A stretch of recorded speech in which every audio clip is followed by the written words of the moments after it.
5. Focus on what you can control. Huwag mag-waste ng energy sa mga bagay na hindi nyo control. Mag-focus sa kung ano ang pwede niyong i-influence at gumawa ng action. Ang pag-focus sa control ay nagpapalakas ng sense of agency at nagre-reduce ng feelings of helplessness. 6. Find meaning and purpose. Makakonect sa values at purpose nyo. Ang pagkakaroon ng strong sense ng meaning at purpose ay nagbibigay ng motivation at direction sa panahon ng challenges.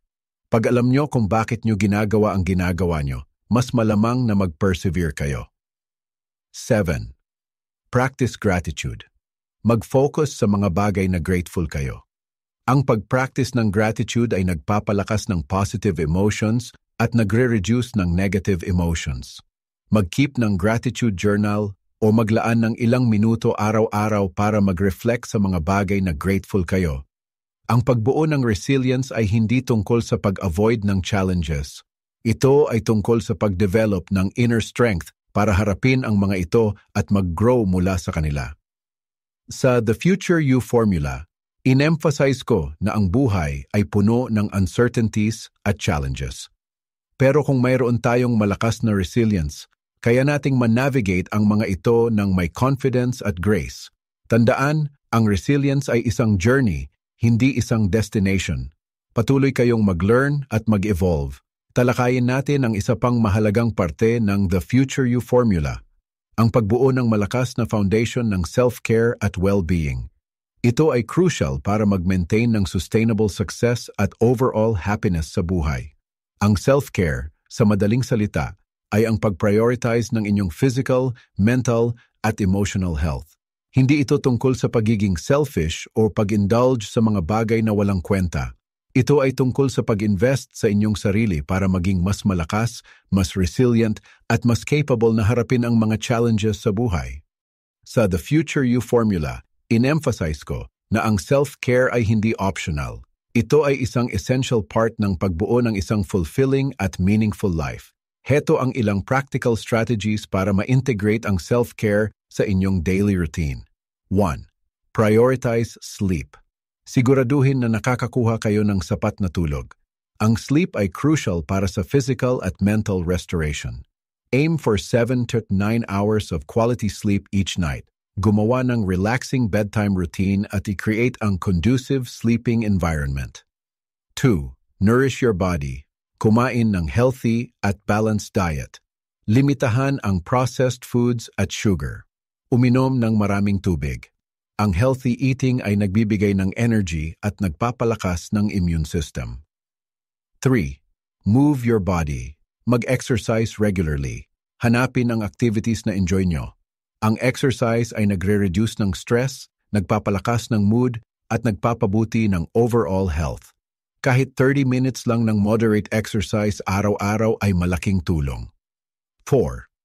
Manage stress. Maghanap ng healthy ways para ma-manage ang stress. Pwedeng kasama dito ang meditation, yoga, deep breathing exercises, o spending time in nature. Ang chronic stress ay pwedeng mag-lead sa serious health problems. 5. Cultivate mindfulness. Mag-practice ng mindfulness meditation o simpleng pagiging present sa moment. Ito ay tutulong sa inyo na ma-reduce ang anxiety at ma-enjoy ang buhay. Mag-focus sa inyong breath at i-observe ang inyong thoughts without judgment. 6. Connect with others. Maglaan ng oras para makipag-connect sa mga taong mahal nyo. Ang strong social connections ay nagbibigay ng support at happiness. Huwag matakot humingi ng tulong pag kailangan nyo. 7. Set boundaries. Matutong tumanggi sa mga requests na hindi aligned sa priorities nyo. Protektahan ang inyong time at energy. Ang pag-set ng boundaries ay nagpapalakas ng self-respect at nagre-reduce ng resentment. 8. Pursue your passions. Maglaan ng oras para sa mga activities na nagbibigay sa inyo ng joy at fulfillment. Pwede itong hobbies, creative pursuits, or volunteer work. Ang pursuing ng passions ay nagbibigay ng sense of purpose at happiness. Ang pagbuo ng malakas na foundation ng self-care at well-being ay hindi tungkol sa pagiging perfect. Ito ay tungkol sa paggawa ng conscious choices araw-araw para i-prioritize ang inyong health at happiness.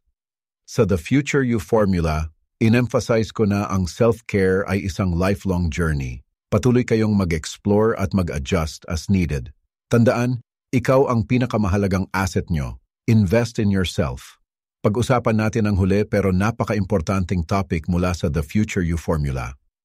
Ang pag-integrate ng lahat ng natutunan natin para makagawa ng isang sustainable plan para sa personal growth.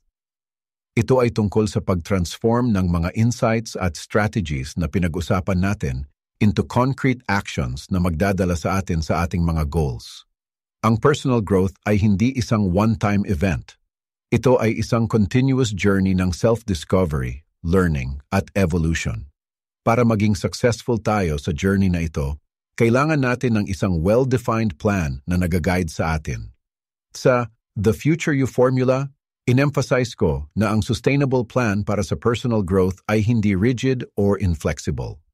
Ito ay isang living document na pwedeng magbago at mag-adjust as needed. Heto ang ilang practical steps para makagawa kayo ng sarili niyong plan.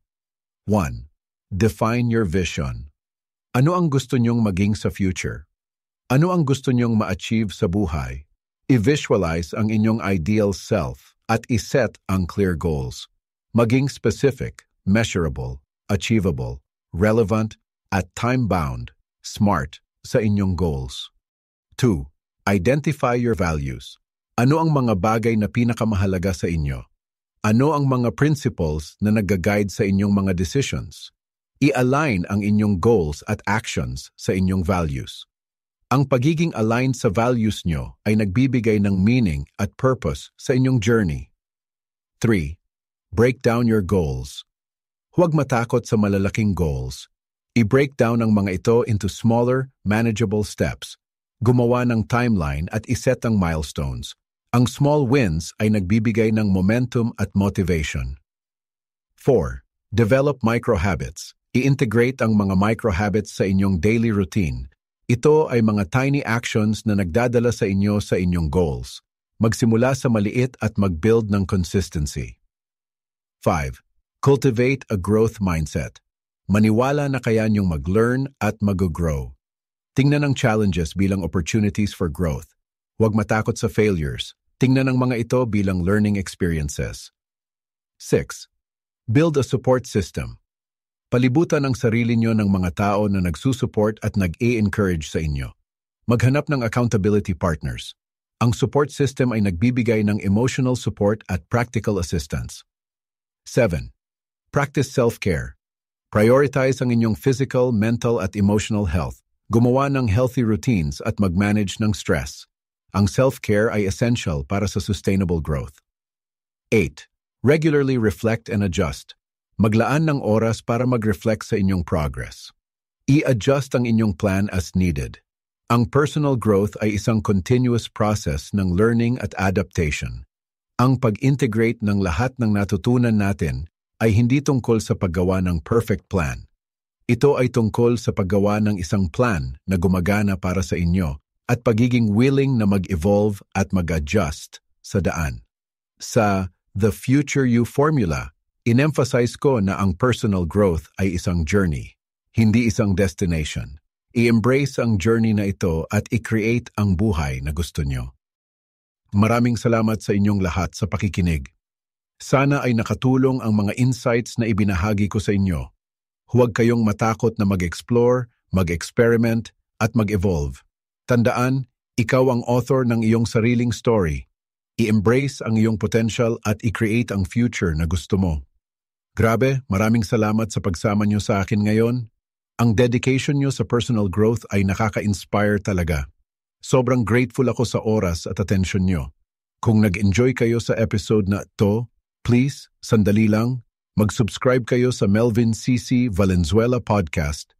Sa pag-subscribe niyo, sigurado kayong hindi kayo makakamiss ng kahit isang episode na puno ng practical strategies at empowering insights. At kung naramdaman niyong may value ang content na ito, please i-like at i-share niyo sa mga friends at family niyo. Ang support nyo ay nakakatulong sa amin na maabot ang mas maraming tao at maikalat ang mensahe ng personal transformation. Ngayon, kung handa na kayong dalhin ang journey nyo sa next level, iniimbitahan ko kayong bilhin ang libro ko, The Future You Formula, Unlock Your Potential. Achieve Your Dreams Faster. Itong libro na to ay isang kumpletong guide para ma-implement ang mga strategies na pinag-usapan natin ngayon at puno ito ng real-life examples at actionable exercises para matulungan kayong ma-create ang future na gusto nyo. Ang The Future You Formula ay available na ngayon sa Amazon, Apple Books, Barnes & Noble, Kobo at iba pang major booksellers at libraries worldwide. Kahit saan kayo sa mundo, ma-access nyo ang life-changing resource na to. Huwag kayong maghintay para i-unlock ang potential nyo. Simulan nyo ang journey nyo ngayon at simulan nyong i-build ang future na pinapangarap nyo. Maraming salamat ulit sa pakikinig. Abangan nyo ang mga susunod na episodes at tandaan, may power kayong i-create ang limitless future nyo. Hanggang sa susunod, mag-ingat kayo at patuloy kayong mag-strive para sa best version ng sarili nyo.